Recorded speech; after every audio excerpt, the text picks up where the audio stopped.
Hello, everybody, and welcome into the Apples and Genos Fantasy Hockey Podcast. My name is Nate Groot Niblink. I'm the creator of Apples and Genos, originator of the Zero G Draft Strategy, and in this podcast, Blake and I are going to give you all the best streamers and ad options for next week so you can start planning early. Let's get it.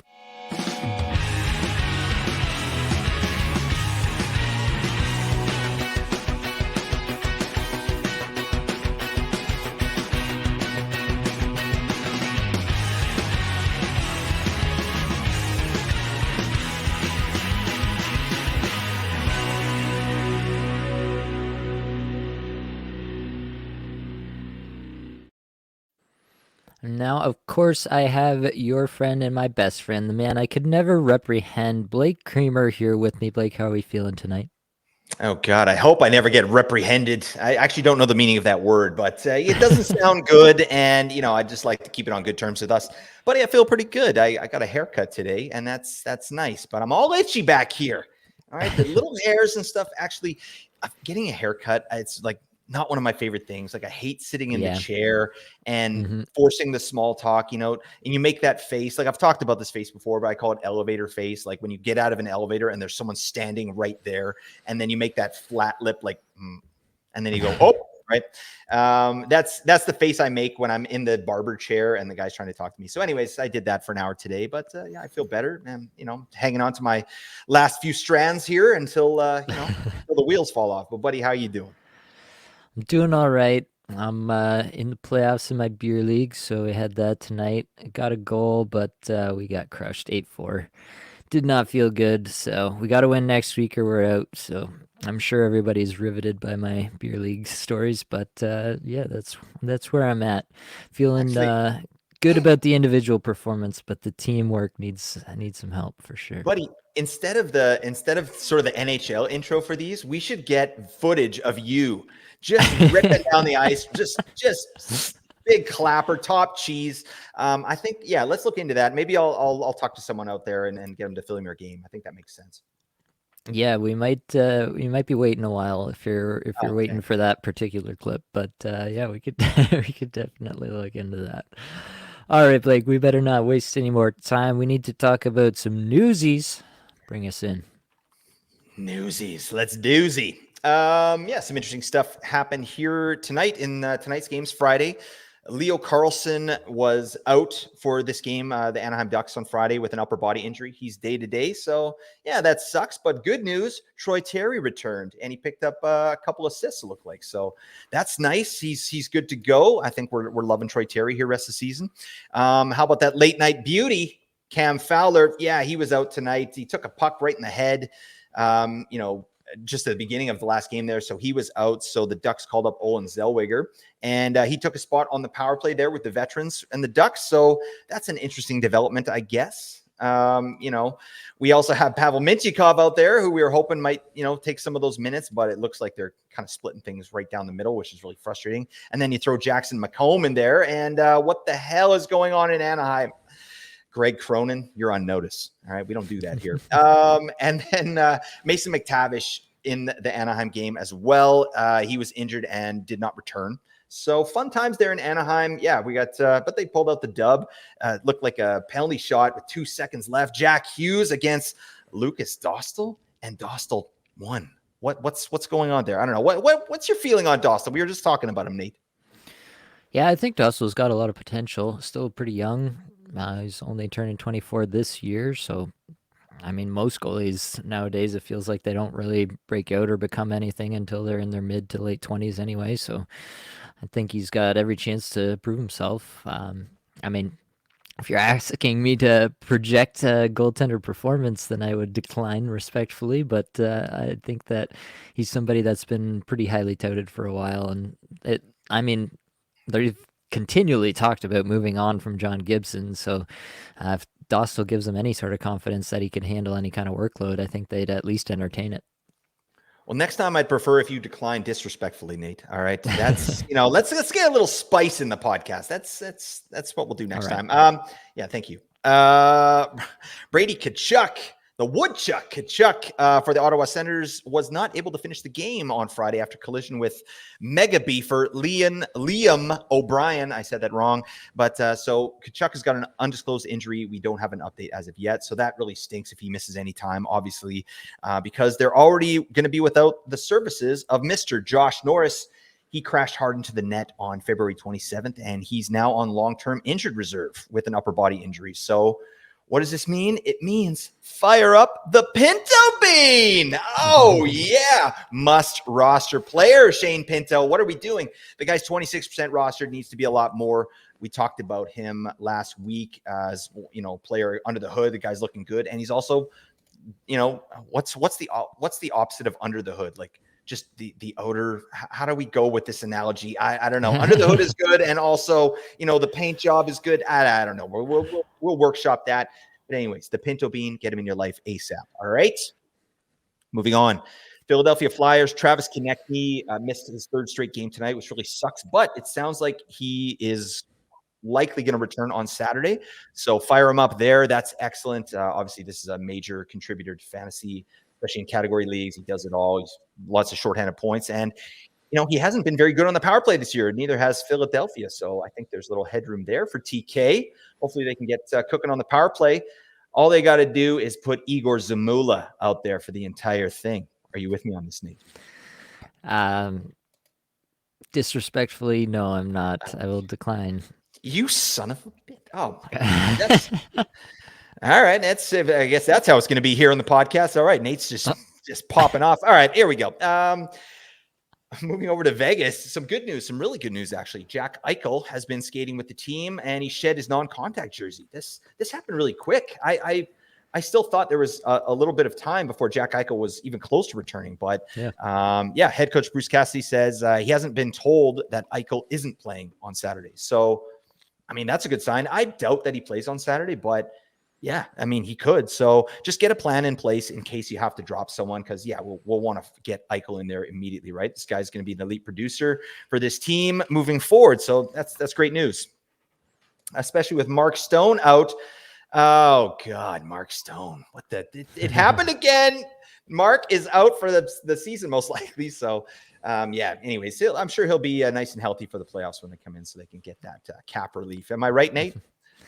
It feels probable, I will say. There you go. All right, little shady, little shady there, but that's fine. Let's talk about the Winnipeg Jets. They've got some injury issues. Got Nick Ehlers, Sean Monahan, Gabe Vilardi, and Mason Appleton. They're all going to be game time decisions for Saturday's game. So, just you're going to have to keep an eye on the game day news in the morning there on Saturday. But Bonus did say that he's hopeful Vilardi will play. He didn't say he's hopeful that Ehlers would play. So I think, that's just hurtful. You know what I mean? Like he hopes Vilardi plays, but he probably wants he doesn't Ehlers really to stay care injured. He doesn't give a crap, right? That's sort of where I'm going with that. But come on, please, Vilardi. Oh, you'll play. Ehlers, whatever. Take your time. I don't know, buddy. Just put Ehlers out there for 20 minutes. Can you just do it? Just for one game. Let's see what happens. Over to the Seattle Kraken. Release the Kraken.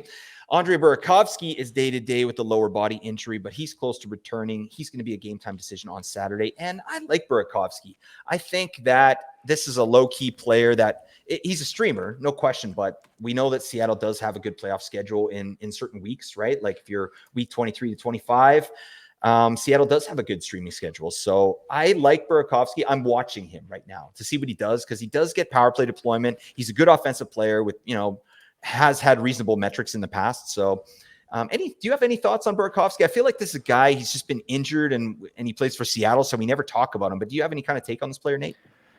Yeah, anytime you can pick up a guy who has 1 goal in 27 games this year, I think you gotta. I think you should pick him for your streamer this week, Nate. All right. Yeah, I can't say I'm a huge fan of Burakovsky. Truthfully, I'm just not a huge fan of anybody in Seattle. Overall, there's very few guys who kind of elevate beyond that situation for any continued period of time, realistically. And I think we've said this before, like Jared McCann, Vince Dunn, kind of end of list. Everybody else is a streamer. So that's just petty, Nate. So instead of streaming and just getting some value for games, you're like, no, F that. I'm not picking up any Seattle streamers. All right. I'll take a 0. Is that what you're saying? No, I would still stream guys from Seattle, but yeah, it's definitely like yeah, it's McCann, it's done, and then everybody below that is like, I guess if I have to. All right, all right. That's fine. Burakovsky's catching strays here on the Apples and Geno's Fantasy Hockey Podcast, but I'm here for you, Andre. All right, I think he gets in the lineup. We're looking at some production. Book it. Nate, your team picked up a beefer. Are you happy with this trade, Ilya Labushkin? What do you think about this trade and how are you feeling about it? And is there any fantasy relevance whatsoever with this? I mean, you could stream him for a couple games if you needed some bangers. But yeah, I mean, Labushkin was not great his last go around in Toronto. He's bounced around the league. I think everybody knows what he is. He's like a seventh defenseman in the National Hockey League on a halfway decent team. So he's just a guy. But yeah, I mean, I guess we needed another rate D and we needed somebody who banged bodies. Maybe they're looking at how Luke Shen came in last year and played pretty well actually alongside Morgan Riley in the playoffs, and Riley played really well in the playoffs, having that stay-at-home banger beside him. So maybe that's what they're thinking about, but yeah, I can't say I'm too excited about Labushkin. God, what a positive outlook, Nate. That's really positive thinking, and I appreciate that about you. Um, Clayton Keller of the Arizona Coyotes missed his third straight game with an upper body injury. Still no update as to when he is going to return. So Alex Kerfoot, get all the minutes, buddy. Yeah, that's what they're doing over there. Mr. Torini, can you explain yourself? All right, like you know, you're gonna have to explain this on your resume when you get fired and you have to move on. Like, I don't know where I'm going with this, but yeah, Arizona finally won one. That's nice. They picked up a dub here. So, but then anyways, that's it. That's it for the news. Oh, you know what? I did want to ask you, Nate, because we hadn't talked about it, but Chris Tanev to the Stars. Any relevance in that? Like, are you what do you think about the trade? And are we doing anything with it? I don't think so. The one thing that it might do, depending how they choose to deploy Tanev, is it might push down Thomas Harley in terms of some usage. So that would be the one thing that I would be on the lookout for. I think Harley would still get second power play time, but Harley had been playing with Heiskanen on the top pair. If they decide to try Heiskanen with Tanev instead, then yeah, you could be looking at less ice time for Harley and obviously less fantasy relevance as a result.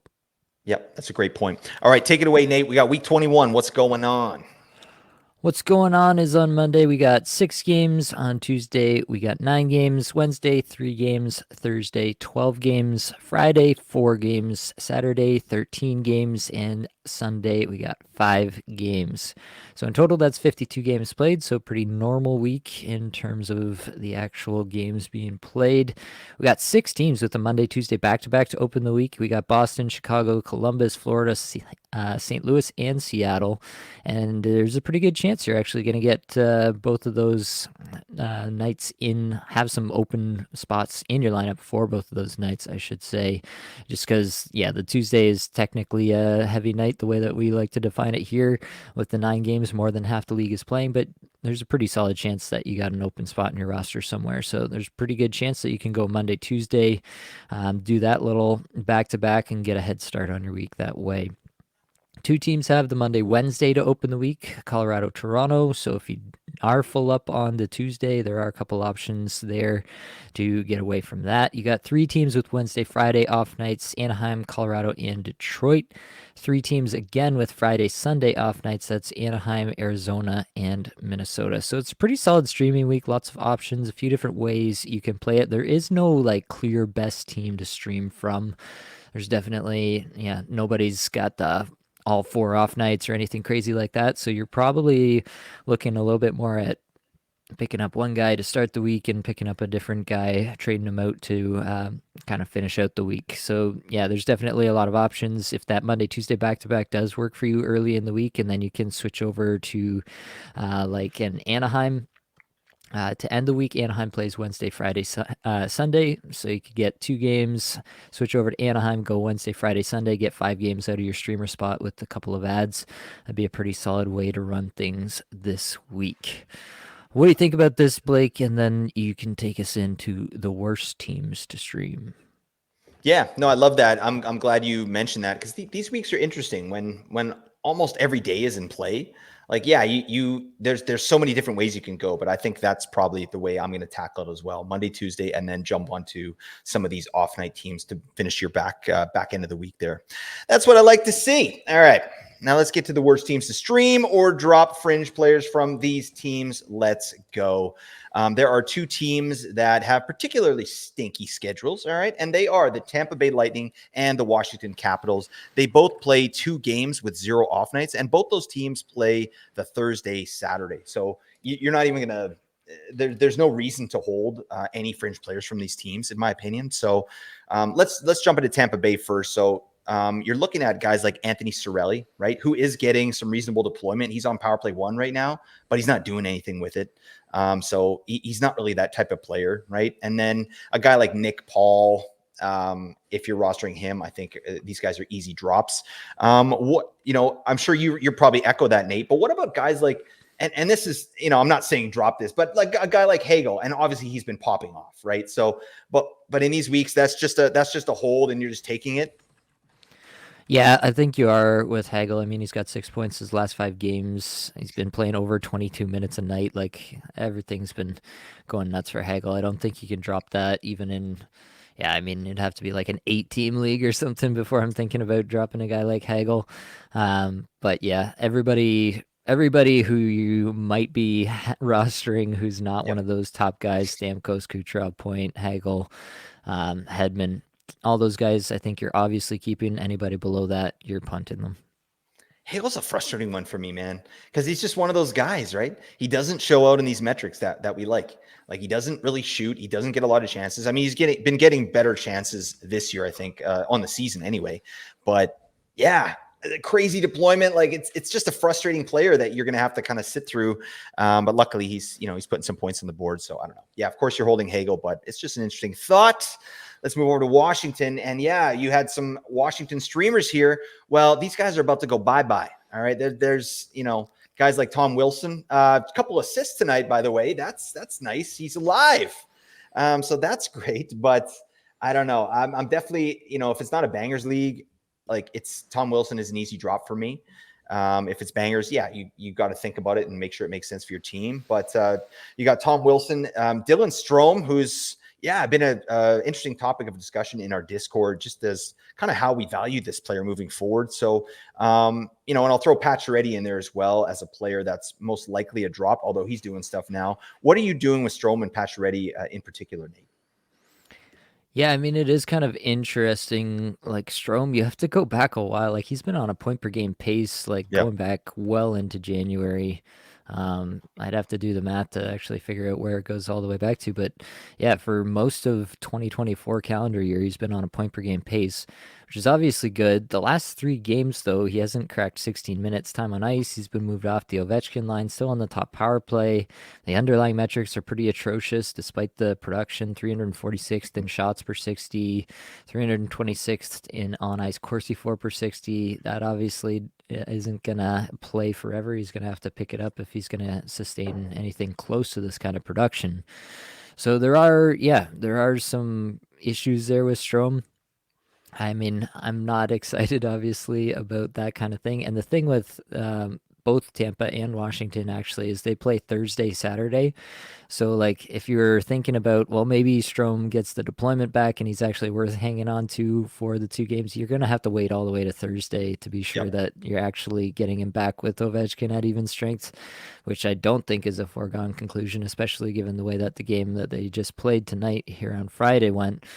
So yeah, there's a lot of factors there. I do think that most likely in most scenarios where you're streaming Strom, you can drop him. And then if you do really want to go back and grab him for the Thursday, if you feel like he's the key to the rest of your season, then you can do that. But I don't think you're going to miss out on him. And Strom, I would place as the top guy of those 3. Wilson and Pacioretty would come in behind. So basically, yeah, if I'm doing that with Strom, I'm definitely dropping the other 2.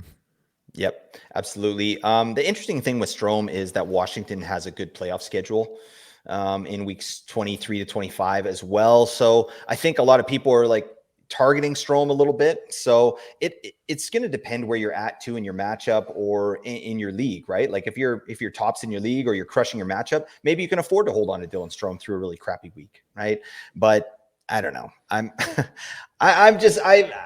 don't think I'd be holding Strome. Like I don't think the value is there to really hold him through that stinky week, especially with the metrics that you mentioned. But it's something to think about. Like you got to sort of assess your team situation there. Okay. All right. The other team that has kind of a garbage schedule, it's the New York Rangers. They play 2 games this upcoming week with 1 off night. They play on the Monday.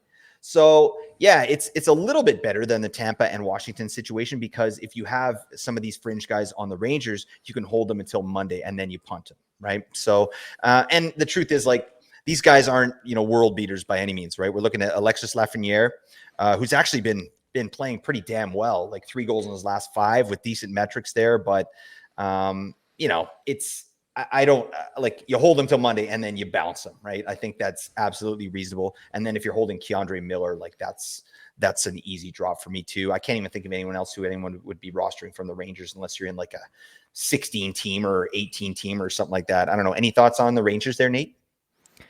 Yeah, I think that's reasonable. I so I have Lafreniere in Cacuffle, so 14-team league, fairly deep league, and that's a scenario in which I might consider hanging on to him, especially if he has another solid game on Monday.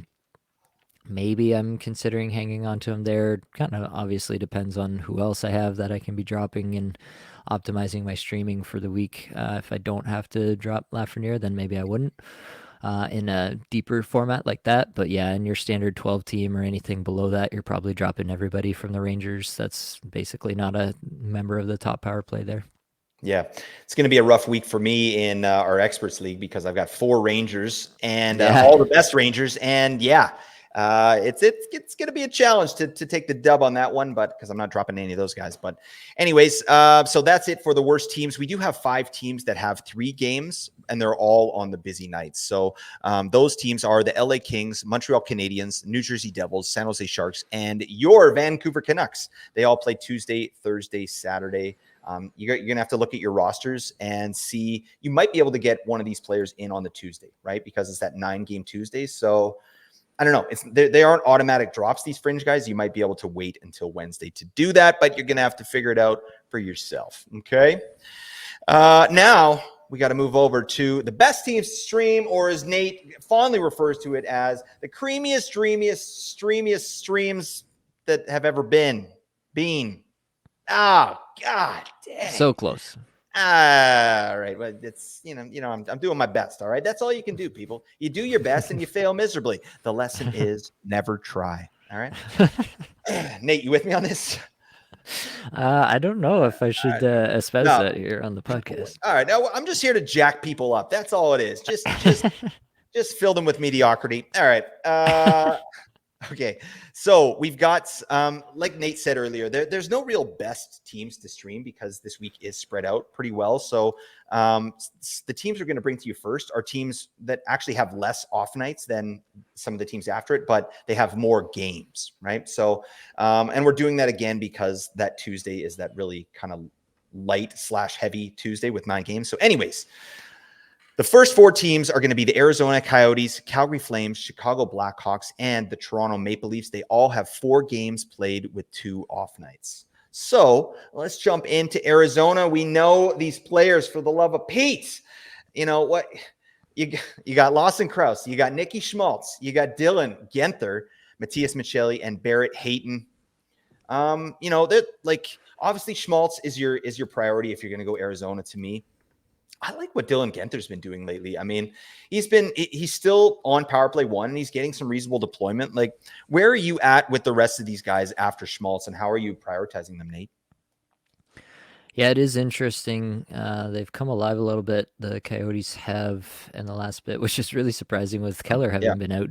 I was really worried that would just be an absolute death knell for any kind of offense out of Arizona, and it's not been that way whatsoever. Nick Schmaltz has really taken over as a big minute guy, and he's been able to drive a lot of play. But also, yeah, Dylan Genther has been very impressive on a on a per minute basis, he's been incredible, second in the league in individual scoring chances for per 60 over the last 5 games. So that's obviously something that I like to see. He's still not getting a ton of ice time. Like in this game that they just played against Ottawa, he only played 12 minutes, 57 seconds, still had a goal and an Oh, assist. Like that part's nice, but yeah, that is really tough to stomach. And yeah, I mean, it's not likely to change anytime soon, right? The other one that you can look at, Matthias Michelli, 3 goals, 7 points in his last five, playing 19 minutes a night. Still not shooting a ton, 193rd in shots per 60, 209 in individual scoring chances for per 60, but the on ice numbers are all right, 66th in Corsi for per 60 and 96th in scoring chances for per 60. He's kind of taken over the Keller spot on the Arizona power play there. And yeah, he's been doing pretty well, getting more even strength ice time as a result. And yeah, kind of getting hot again. Now he's up to 15 goals, 59-point pace on the season.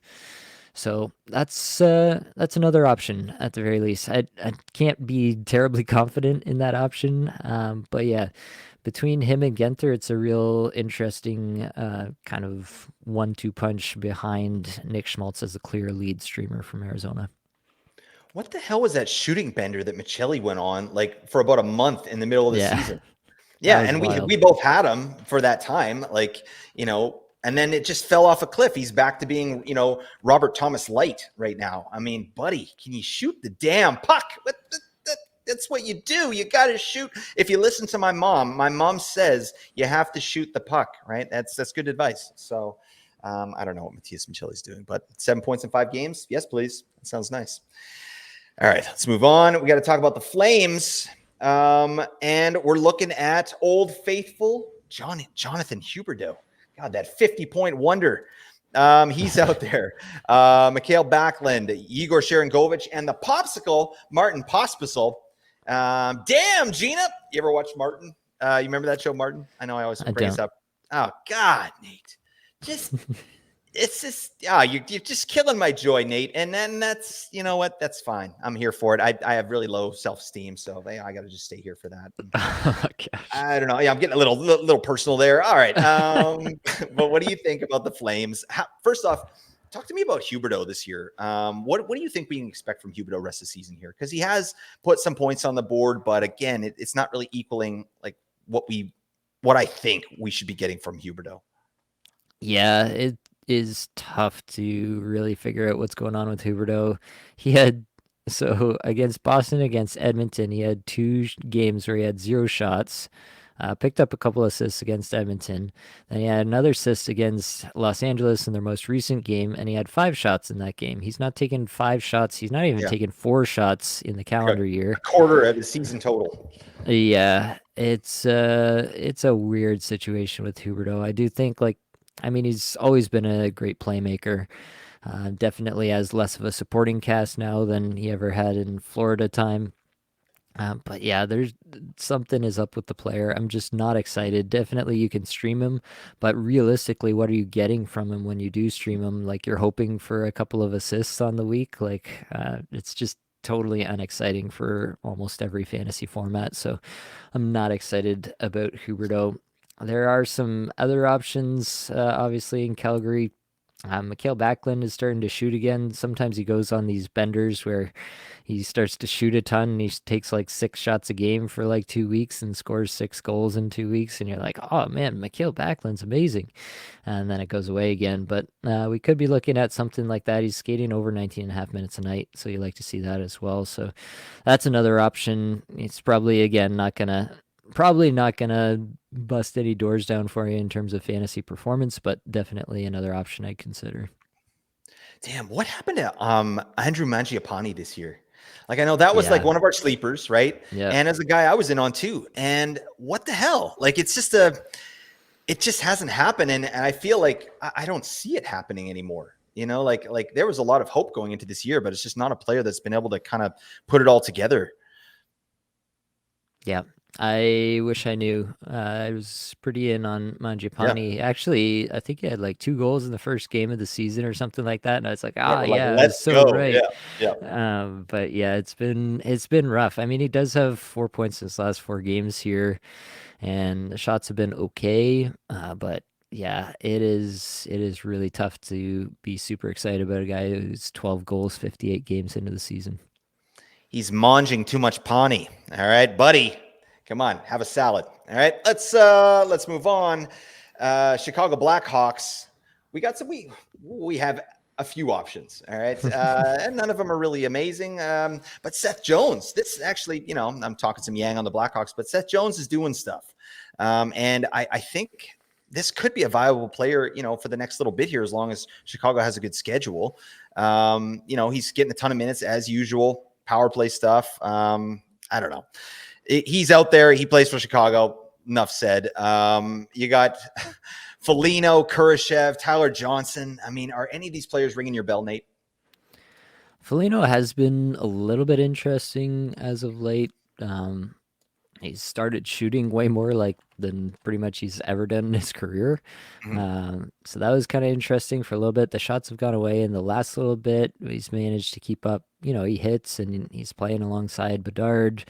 That's like as good as it gets in Chicago, right? That's that's about what we're looking at Yeah. here. So I mean, in a relatively deep league or a really sharp league where most of the good streamers are gone, you could look at Foligno. Yeah, if Seth Jones is out there, I'm definitely into that. Seth Jones has been pounding pucks 27 minutes a night, 11th in shots per 60, ninth in individual scoring chances for per 60. He's, yeah, might be their best player at this point for the last little bit now. So I'm into Seth Jones. I mean, you can't expect any kind of massive fantasy ceiling for Right. anybody on Chicago, but as far as it goes, I'm into Seth Jones. Definitely as a stream and potentially as a hold. So there's that. Yeah, I mean, Kurashev and Tyler Johnson are the other guys on the top power play unit. So if you're in a very deep league and pretty desperate, you can throw a dart that way. I'd be pretty happy if anything happened there. Between the two, I will say, like Tyler Johnson actually has some decent underlying metrics. He's skating a lot less time on ice than Kurashev, but the underlying metrics are a lot better. So I might lean towards Tyler Johnson between those two. The one thing I will say, Chicago and Arizona, of all these teams with the 4 games and the 2 off nights, Chicago and Arizona are the two that play on that Tuesday. That's almost an off night. So those are the two teams you might want to be looking at if you do have that spot on the Tuesday. So that gives them probably a little bit of a boost relative to the other two here. Yeah, love that. Good point. It's so weird. Like being in a Canadian market, like I'm in Vancouver, you're in Toronto. Like our teams never get so bad. Like the media, the GMs, they won't let it happen. The fans won't let it happen. We can't tank. Whereas like a team like Chicago and San Jose, this what they're rostering out there. It's embarrassing. You know what I mean? Like, how do you sell that to your fan base? Like, hey, we got Tyler Johnson out here. It's like, God, who? Nick Foligno is on the top line. Like, damn. And then San Jose, what the hell's going on there? I don't know. I'm digressing, but it's just like I thought of that, like Mike Greer, right off the bat, GM of San Jose, at the beginning of the year. Like, you're really selling this to your fan base? Like, okay, everybody, here we go. You got Hurdle again, and Couture maybe 3/4 away in the season if he stays healthy. I don't know. But have you ever had a team in Toronto that's been like as bad as these teams look here? I mean, pretty close. Like the 2015-16 Leafs, the year that they got Matthews one overall, they were pretty bad. There's been Oh, some yeah. Twitter screenshots thrown around of what that team looked like. It was like Morgan Riley, and then it was a whole lot of guys that most people would be like, "Oh yeah, I remember that guy used to play in the league." If Right, they've been right. paying attention to Yeah. hockey for Now 10 he's years or washing more. cars somewhere. Yeah. Yeah, exactly. So, yeah, definitely had a rough year that year, but at least there was direction at that time, Yeah. and that's what everybody was looking for. Sometimes that's the worst is when you just feel like you're just wallowing in mediocrity year over year. So, I think there is a little bit of optimism, just that they're at least trying to do things right, get a franchise player, and turn things around. And to their credit, they have been able to do that. Yeah, absolutely. I mean, yeah, that's what we do over here in Vancouver. Just mediocrity. Like we had the Sedins for so long, right? So Hmm. it's like that you can't be a very bad team with the Sedins there, but you can not be good enough to make the playoffs. And then yeah, now we have all the stars here, but God, I don't know what's going to happen to the playoffs. They look terrible right now. Anyways, I'm digressing. Let's move on. We got to talk about the next teams here. There are two teams that have 3 games, and they're all on the off nights. And those teams are the Anaheim Ducks and the Colorado Avalanche. So Anaheim actually plays Wednesday, Friday, and Sunday. So it's a great option if you do pick up like a Monday, Tuesday team, then you can jump on an Anaheim player Wednesday, Friday, Sunday, get all those off nights. And then Colorado plays Monday, Wednesday, Friday. So they're a great way to start the week. So let's look at some of the players on those teams. Anaheim, chock full of streamers. All right. We got a bunch of guys that can do stuff, right? And starting up here with Troy Terry, this guy's got to be rostered. Just on the season, he needs to be rostered. Not just for this week. He needs to be rostered. I think that's a given. Mason McTavish, we'll throw him in there, but we got to check on his injury status, like what that's looking like. But, if he's got a little bit of time to, rest up for those games if need be. They play again on Sunday, I think. So if he misses a Sunday, he might still be good for those games next week. So keep an eye on that. Late night beauty, Cam Fowler. Yeah, he took a puck to the dome. So I don't know. That's not good. It doesn't feel good. All right. Even if you're Cam Fowler. So yeah, he's potentially out there. Adam Henrique. Actually, Nate, can you talk to me a little bit about Adam Henrique? This is a guy that I've been seeing some stuff going on about. Like, first off, his name is in trade circles, that's for sure. Like, this is a guy that is most likely going to be moved at the deadline to a contending team. What do you think? First off, if he stays with the Ducks, what does he look like rest of the season? And if he gets moved, do you think there's some fantasy relevance here with Henrique? I mean, I still think he's going to be more or less a streamer. Like on the season, he's pacing for 25 goals, 58 points. To get to there, he's had to have a 70% IPP, 16.2% shooting percentage, 12% on ice shooting percentage. Oh Those God. are pretty solid numbers for someone in Anaheim. Probably a little bit unsustainable. So, I mean, yeah, if he got traded to like the Leafs and he was playing left wing on the top line with Matthews and Marner, sure, I'd be interested in it at that point, right? But for the vast majority of potential landing spots, I don't think you're going to be that excited about Henrique. I mean, to his credit, like last 5 games, he's got 6 points here and skating 20 minutes a night. I definitely think he's a valid streamer. But the underlying metrics haven't been that great. I'm just fairly ambivalent overall on Henry. Yeah, he's going to be one of those boring guys that maybe pops off for a little bit, and hopefully you can, extract a little bit of value there. But he's out there for the Ducks, and he's doing stuff right now. He's getting a lot of minutes too, so he could be a real good stream for you for the back half of next week.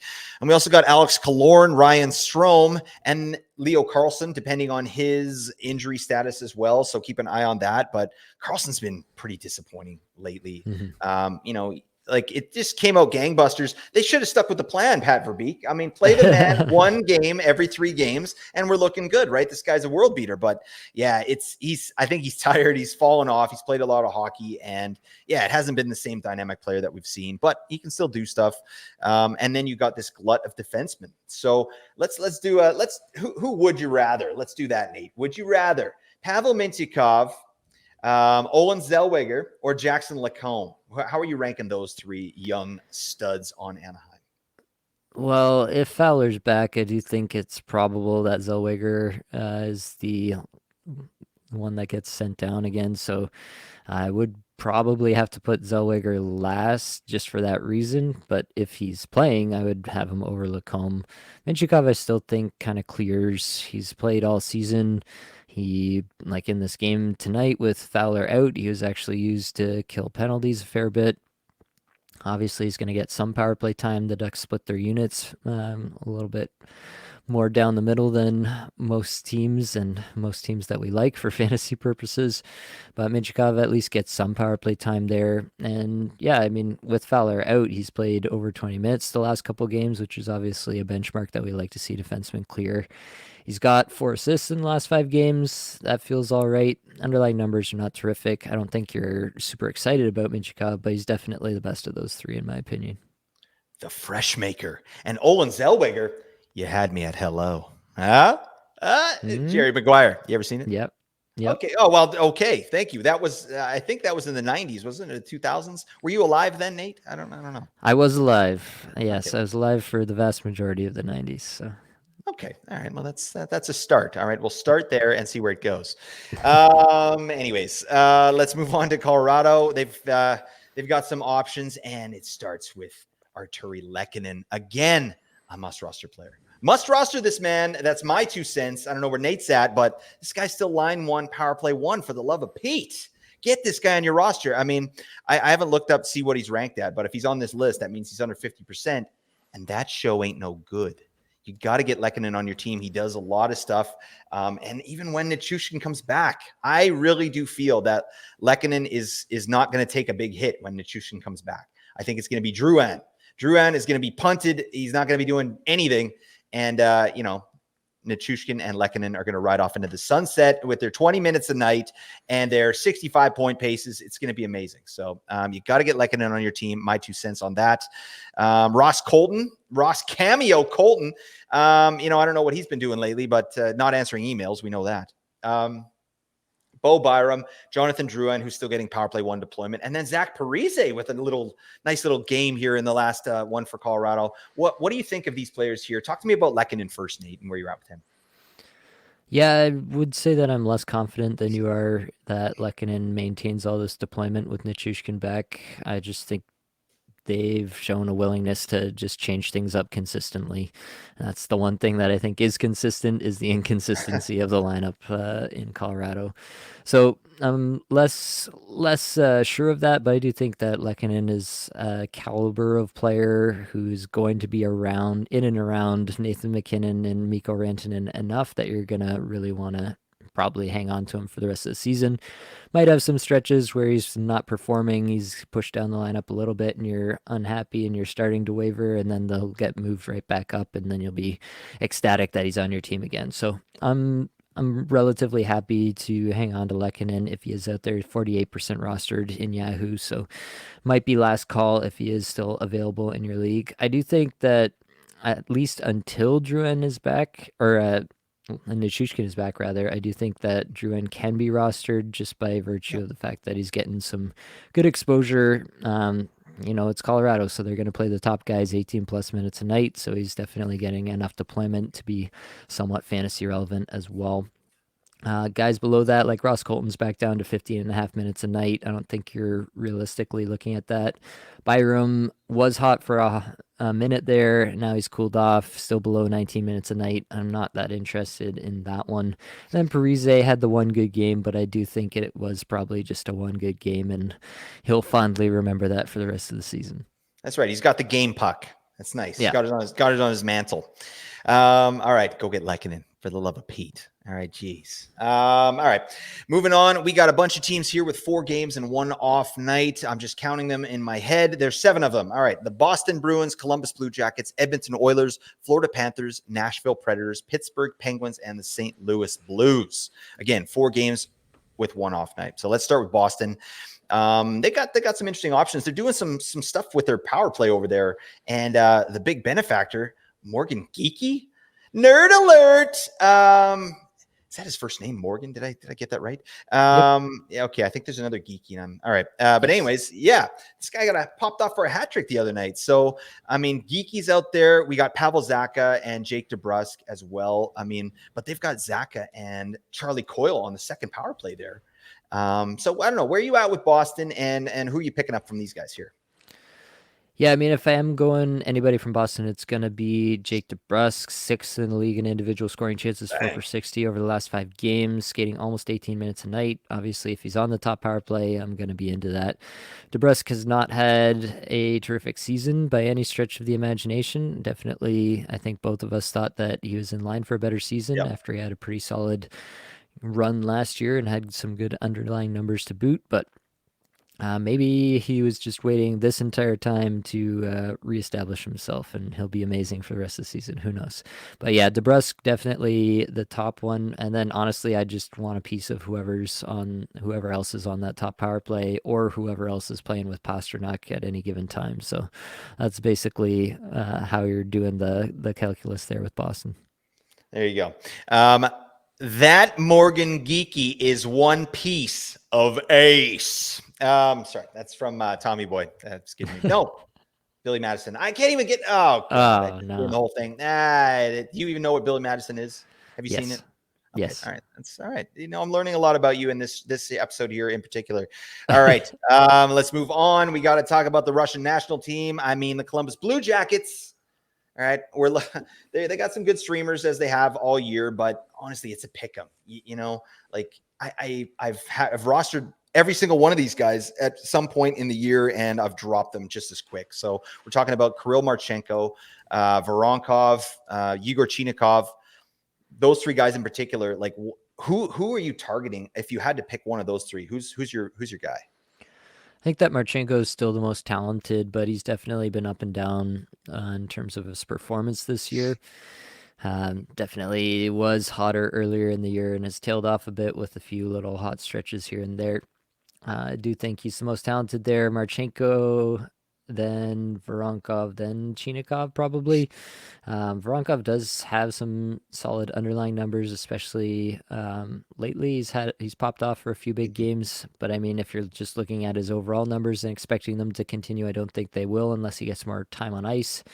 Averaging under 13 minutes for the last 5 games here, so that's obviously not great, but kind of being kept afloat by a 17% shooting percentage on the season. So um, yeah, it's tough to get excited. I mean, you Yes. got Jack Roslovic there, who's been playing with Jenner and Goudreau, both at even strength and on the top power play. He's got 5 points in his last 5, skating over 18 minutes a night, 48th in shots per 60 in the last 5, which is something that Jack Roslovic just does from time to time. He like just pops up and takes a bunch of shots, scores a bunch of points, and then immediately goes back into hibernation for the next 25 games. So maybe you get lucky and catch a couple games of Roslovic. I actually did stream him for, I think it was last week when they had the decent schedule, and I got a bunch of those points. So felt good about that, but it's definitely not somebody I'm excited about rest of the season. Yeah, fair enough. And then, yeah, one of the most janked haircuts in the league. You got Ivan Provorov out there as well. I don't know. I can't, in good conscience, roster this man. I mean, in the category league, sure, because he blocks and he does that. But I don't know. I'm not too excited about anyone on Columbus, really. I guess we could talk about Alex Nylander as well. He's getting some power play one time there randomly. So I don't know. They're out there. I think there's better teams to stream from than Columbus, honestly, because these guys are all eating into each other's value and no one's getting prioritized. And Pascal Vincent is, the opposite of Coach of the Year. Let's go with That's that. that's a fair assessment. I did actually miss Cole Sillinger in here. He had back-to-back Mm, really strong games, good underlying numbers. nice. Not expecting it really to continue just because nothing seems to have any continuity in Columbus, but I did want to shout him out. He's had a couple of really solid games back to back. Nice. I know he's a big listener of the show. Cole, thank you for your service. All right, let's move over Also to. fumbled the bag with Tate McRae, famous for that. Okay, yeah. Well, there you go. Yeah, all right. You didn't have to call him out like that, but all right. Now we're gonna get an angry email, but that's fine. Moving over to Edmonton, there's really not a lot of options here. I mean, I'm gonna talk about Matthias Ekholm. He's probably rostered over 50%, so you could probably get him for that. But we're really looking at guys in the top 6, 9. Oh God, Warren Fogle, McLovin, and Matthias Janmark. They're really your only options. And I think, if you're going to go Edmonton, Fogle is your Huckleberry, but I mean, it's not the same sweet deployment that we've been getting recently, right? Like he's not, he's on the third line right now, I think. Yeah, I'm pretty much uninterested until such a time as somebody's playing with McDavid or Draisaitl. So yeah, Yep. I'm put these guys in here because I had to put some guys in here, but I'm not It's nice. interested realistically. Connor Brown breakout rest of the season. Yeah, maybe you can score a goal sometime. That'd be nice. Connor, can you help us out? Yeah, Nate and I have an over under on 1 goal. All right. I took the over. All right. So can you help me out? I don't know. That's hurtful. That's just petty. I'm sorry about that, Connor. All right, let's move on. We got to talk about Florida, and we got to talk about Sam Bennett Dyson. That's your boy. All right, this man. I'm still pretty high on Sam Bennett. I mean, he's really been popping off lately with his shot production and chance generation stuff like that, which is what we love. Holy man, I'm just looking at this right now. He's number 1 in the league in the last 5 games in individual scoring chances, 4 per 60. Sam Bennett. All right. The guy can't hit the broadside of a barn. All right, put the biscuit in the basket, Sam. But he's, he's not really doing that. 2 points in the last 5. But yeah, I think he's a great option there for Florida. I'm not really interested in any of their other players, to be honest. I don't know. What do you? Is there anyone else on Florida that you're interested in there, Nate? No, I think it's Bennett, end of list in terms of Florida. Yeah, single digits across the board in terms of his ranks and all the metrics that we like to look at over the last 5 games. Really solid stuff, averaging over 18 and a half minutes a night as well. Yeah, you have to be excited about the 7 shots, 5 shots, 3 shots, 7 shots, more than one hit in each of the last 5 games. He's got 4 blocks in the last 5 games. All of it's really good except for the actual goal and assist production. So you have to like everything that's going on with Bennett under the hood at the moment. Absolutely, but he's beefing his brains out, and we're here for it. Let's talk about Nashville Predators. A couple options there. Gustav Nyquist, who's actually put another little point streak here together, which is nice. And then Tommy Novak, who was getting some power play one time. I don't know if he still is. What say you, Nate, on these 2 players? Yeah, realistically, I'm only interested in Nyquist if he is out there. Novak, I feel like, is a even bet to be off the top power play by the time that you get to next week. So Yep, realistically, it's just Nyquist that I'm interested in. absolutely agree.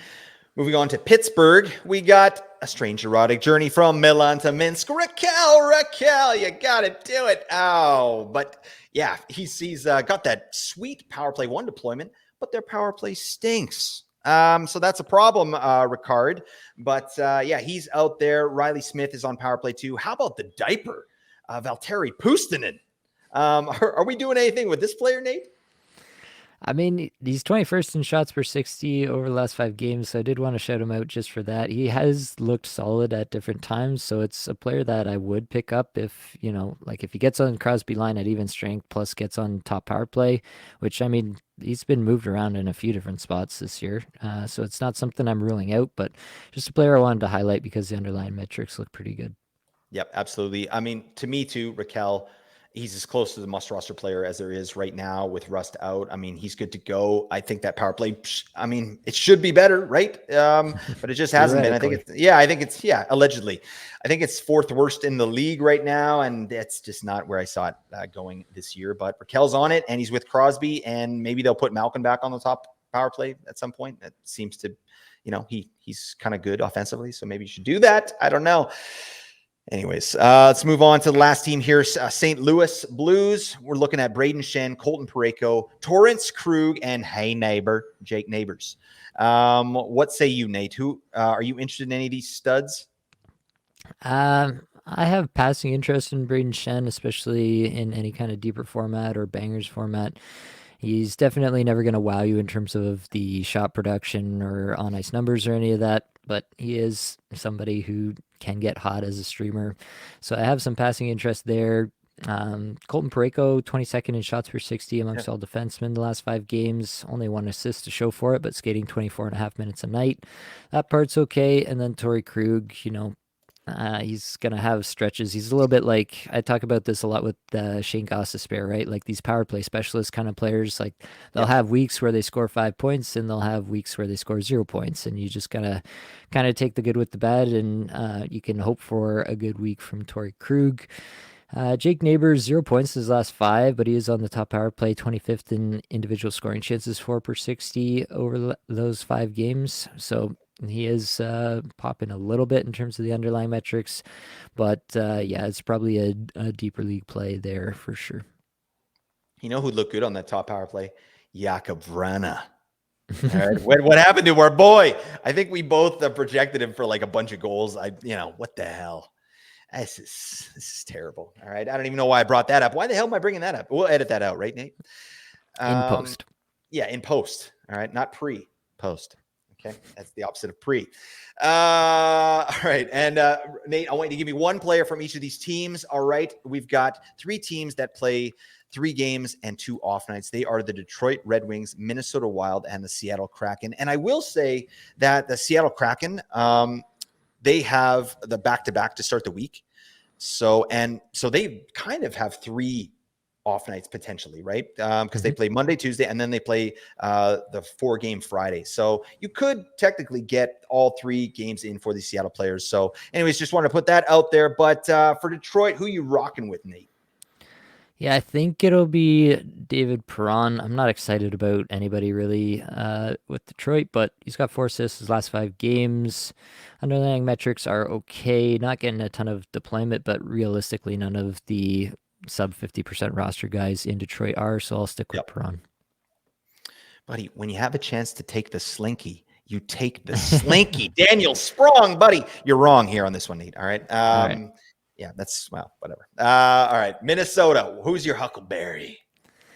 It is kind of difficult to suss out who you really want to roster after the top guys in Minnesota Yeah. as well. Realistically, I just kind of go and figure out who's playing with Zuccarello on the second line. Right now, that's Rossi, so that's probably the way that I'll lean. There you go. Okay. I like Rossi. I think he's got some bits and pieces. And then Seattle, who I do think is actually viable this week. Who, if you had to pick one Seattle player of the stream team, who are you taking? Yeah, I think it's got to be Jordan Eberle. He's got 4 goals, 5 points in his Nice. last 5, skating 16 minutes a night, which is about as good as you can expect from anybody over there in Seattle. Underlying numbers are good, not great. So I think Eberle is probably your guy. There you go. Nate, take us into the best players to stream for this upcoming week. Before I do that, actually, I do want to mention, I don't know, maybe I just totally glossed over this mentally, but did we talk about Toronto? They do have 4 games, 2 off nights, and I don't remember speaking on Toronto. Maybe you just ran through that and I totally Oh blanked God. for a few minutes, No, but no, I missed it. All right. So we got to all get right, into Toronto. All right. Of course you would remember Toronto. All right. I But have to. yeah, that is a great point, Nate, because Toronto does have 4 games with 2 off nights. So talk to me about your Leafs and who you're going to be streaming from this team. Yeah, I mean, obviously, if Tyler Bertuzzi's still out there, 5 goals, 6 points his last 5, playing on the top power play in place of John Tavares right now. Right now, that's definitely number one with a bullet in terms of anybody you'd be picking up from Toronto. Max Domi and Matthew Nyes are the other guys you could consider.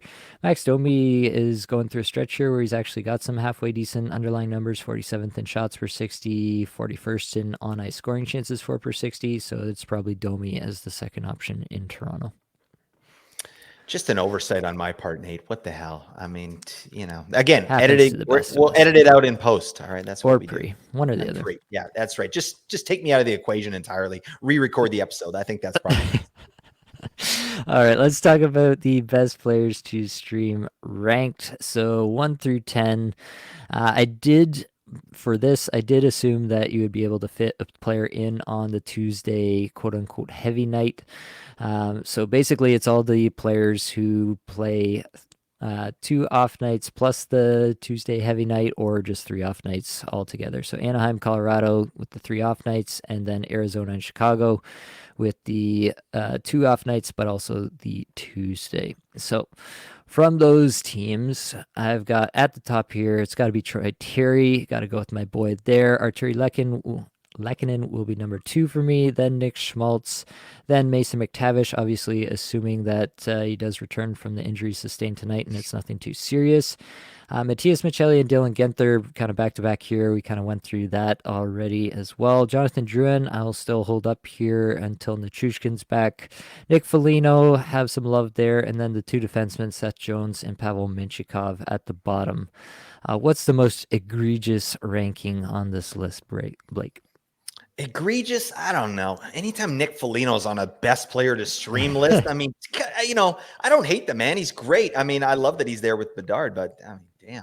I might kick tires on Bertuzzi this week, but again, you might only get him in for 2 of the 4 games, so that's probably why he's not on the list.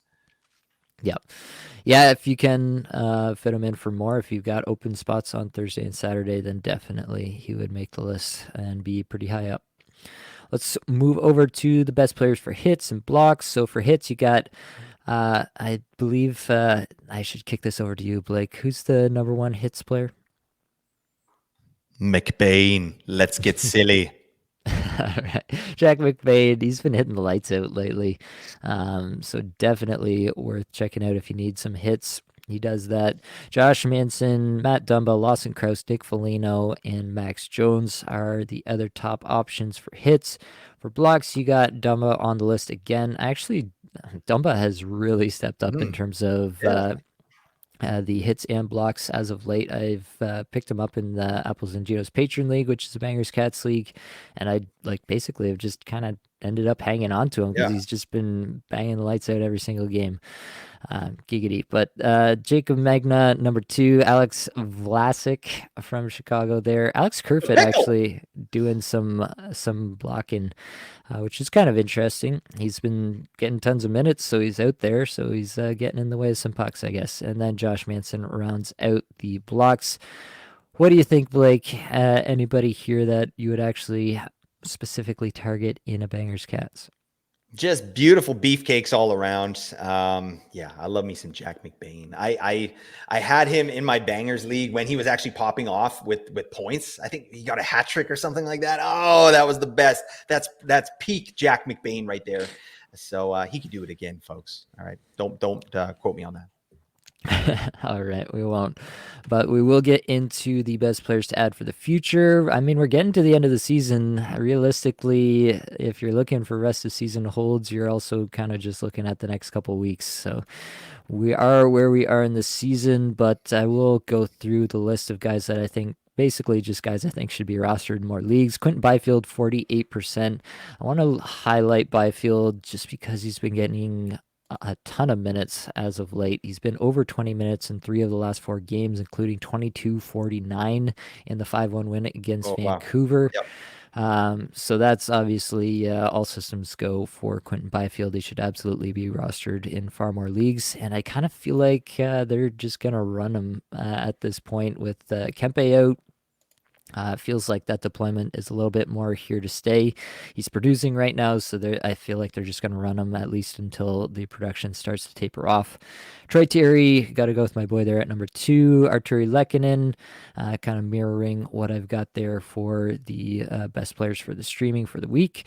And then, yeah, it gets into the weeds here a little bit, but you got Raquel, you got Dylan Strom, you got Nick Schmaltz, you got Gabriel Velarde, you got Wyatt Johnston, who's been producing even from the third line, second power play there. And then even beyond those guys, like there's other guys that I definitely have more than passing interest in. Slavkovsky, Bennett, Lafreniere, Pinto, obviously, especially now with the Norris news. Honestly, it might be even higher on this list for a lot of people. So a lot of guys there. Who are you specifically targeting the most from this list, Blake? Anybody that you would rank higher? Maybe not higher. I'm not. I'm super high on Dylan Strome. Like I'm just not. But it makes sense having him on the list here. I do still like Wyatt Johnston a lot. I like Sam Bennett and I like Pinto.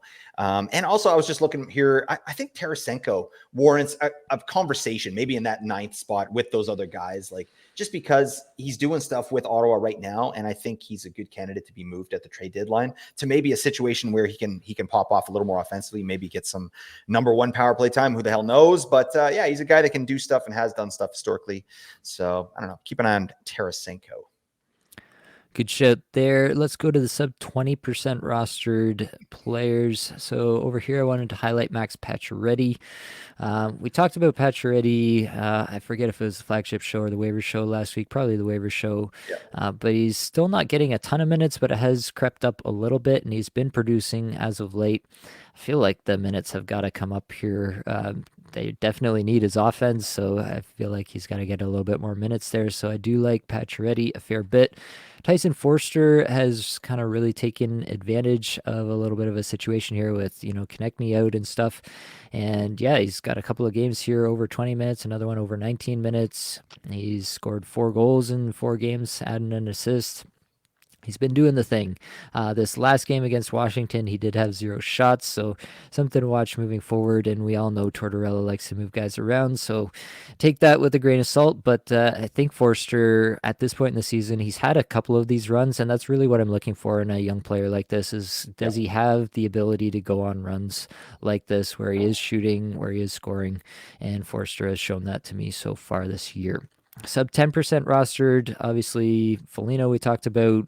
Yeah, Tias Michelli we talked about, Dylan Genther we talked about. All of these guys I have some interest in. Genther, I would say if Genther actually did get a lot more minutes, like if he was getting the Schmaltz treatment up there at 20 minutes a night, then I think there's a solid chance that Genther could really actually pop for some decent fantasy production rest of season. As it is, it's hard to get excited about the 13, 14, 15 minute night treatment, but yeah, definitely a player that I'm watching pretty closely at this point. Any thoughts on the lower roster players, Blake? Yeah, no, it's a great list. Just a guy I was looking up here recently, the last couple of days, Mikhail Granlund, 12% roster. This guy can actually do some stuff, and it's on the back of insane deployment. Like in the last game, he played 25 and a half minutes, three Yeah. assists. Like they don't have anybody else. So, I mean, I think you could do a lot worse than Mikhail Granlund. Like if he's out there at 12%, like, yeah, it's slim pickings, right? There's many guys ahead of him, but that's just a guy that should be on your on your watch list, right? Mm-hmm. Fair enough. Let's move on to defense. So Seth Jones dipping below 50% rostered at 49%. So he makes the top of this list with a bullet. He's Yep. miles ahead of the other guys on this list, in my opinion. Cam Fowler still on the list. Colton Parayko, Torrey Krug, who we touched on with St. Louis. And then I have added Pavel Minchikov at the bottom. You know, obviously these last two games where he's gotten over 20 minutes, it has been largely because of Fowler being out. But I mean, at some point, I feel like they got to give this guy some run. Like, why would you just continue running out Radko Gudas a bunch, right? Like, Yeah, he's let's getting a see what ton of minutes. Minchikov can do. Yep, no, I'm So with it. let's see what Minchikov can do. Hopefully, the 20 plus minute a night treatment continues. Minchikov is my sub 20% rostered player. I actually looked for another one to try to add just to have another player to talk about, and it is sparse down there. So Yep. I will just continue on with Minchikov as my sub 20% rostered guy. Sub 10%, I'm going to throw Cam York in here. I mean, you're not going to be too excited about any of the defensemen that are under 10% rostered, but York does have 3 points his last three games here. He's been the lowest he skated in any of those three games was 22 minutes 35 seconds. He's had 6 shots. He's had 5 hits. He's had 7 blocks in these three games. He's had a nice little run the last three games, is basically what I'm saying, which is more than you can say for pretty much any other defenseman, 10% rostered or less. Any thoughts on Minty or Cam York, Blake? Yeah, I picked up Minty in a couple spots just for the Friday, Sunday here. So I'm hoping he just gets more run, like you said. But who knows what the hell they're doing there. Greg Cronin, oh God, he's Pascal Vincent Light. I think that's the situation there. But yeah, no, this is slim pickings. That's for damn sure. All right, over to goalie. I still like Samuel Urson a fair bit. I think Philadelphia is just a decent enough team, and realistically, the Flyers do not have another NHL goaltender on the roster, so I think Urson is going to play a ton. I mean, it's kind of a funny time to be talking about it after he allowed, what was it, 4 goals on like 20 shots Five, or yeah, something in five. the. Oh, was it empty netter? Yeah, So yeah, it wasn't a great outing for Urson, but I try not to get too attached to individual outings. Okay, so it was 5 goals on, and he made 16 saves, so 5 goals on 21 shots. Not a great outing for Samuel Urson. It was a better outing for the next guy on the list, Charlie Lindgren, yep. who allowed only 2 goals on 23 shots and got the dub there for the Washington Capitals. He's my next one at 35% rostered. You could swap these two guys and I wouldn't feel too badly about it. Lindgren has been getting a lot more run than Kemper as of late. He's turning into more than just a 1A at this point over the last few games. So interested in what they'll do. Like he had that terrible outing where he allowed 8 goals against Detroit and they just went right back to him in the Yeah, next game no, and I he love came that. back with a good game. So that's a big vote of confidence in my mind. And yeah, definitely a player that I'd be pretty interested in picking up for the rest of the season. Philip Grubauer has kind of taken over the Seattle net as of late, so he kind of makes this list. Have to talk about him here for sure. Yeah, breaking the hearts of all of us Joey I Decord Zero know. G rosterers, but you have to take into account what Grubauer's been able to do. He's been very solid in each of the last 4 games that he's played. He's only allowed 6 goals in that span, made a bunch of saves, highlighted with that 2-0 shutout win, 33 save win over Pittsburgh the other night. So, yeah, Grubauer, I definitely think you should be rostering him in any deeper formats. you might have some bones to pick with that, Blake. But yeah, if anybody's getting this kind of usage and is playing well at the moment, I'm happy to roster them. I'm very agnostic with my goalie skill takes, as you may know. So Grubauer is somebody I would absolutely consider picking up right now. And I've already dropped Joey Decord where I had him. So if you're wondering if you should drop Joey Decord, I think the answer to that question is unequivocally yes. And then lastly, here, sub 25% rostered, I've got Elvis Merzlikins at 23%, same as Grubauer, actually. He had a couple of nice games back to back against the New York Rangers. Do think there's still I don't know if it's a probable scenario, but a pretty good chance that he gets moved to a contender at the deadline, in which case I think any team that's moving for a goaltender with actually some term and some contract, they're looking at this guy as a potential beyond this season starter. They want to make him into at least a 1A, if not a full-time starter. So if he does get moved, I think he would have a lot of value potentially depending on where he went. Even if he doesn't, I think that Merzlikins is rosterable in a lot of formats just by virtue of making a lot of saves. So Merzlikins will be my guy there. What do you think, Blake? You want to tear me to pieces on Grubauer? No way, buddy. I mean, you got to do it, right? Like I dropped the cord in 3 spots. I mean, it pisses me off, but yeah, I mean, thank you for your service. That's what zero G is. It's like, okay, this guy's not getting starts anymore. Like I literally picked up Charlie Lindgren in 2 spots for Joey Decord and Connor Ingram in 1 spot. So it's not terrible. You know what I mean? Like you just roll with the punches, right? And that's what we do. I do like Merzlikins. I think that's a good stash play right there because if he does get traded, great. If not, like you said, he's still going to have some value. For sure. All right, we need to get over into the head-to-head streamer deathmatch. And it's a 9-9 tie for those keeping score at home. And this week I have Dylan Strome, and this week Blake has Wyatt Johnston. And Blake was crowing. He was sending me texts about how great Wyatt Johnston was doing this I was week. just echoing what you said. Yeah, basically, I was just repeating what you said to me. So that's where I'm at. And to be fair, Wyatt Johnston has had a pretty solid week. He's got 3 assists in the 3 games. He's had 11 shots, 15.25 couple points so far. But Dylan Strome with a massive game tonight, goal and 2 assists.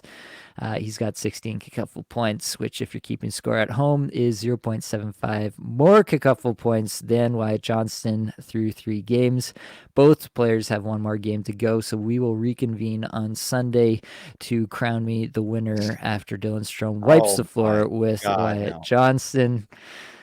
We also need to make some picks for next week, Blake. So have you come to a decision who will be your head-to-head streamer deathmatch streamer of the week for week 21?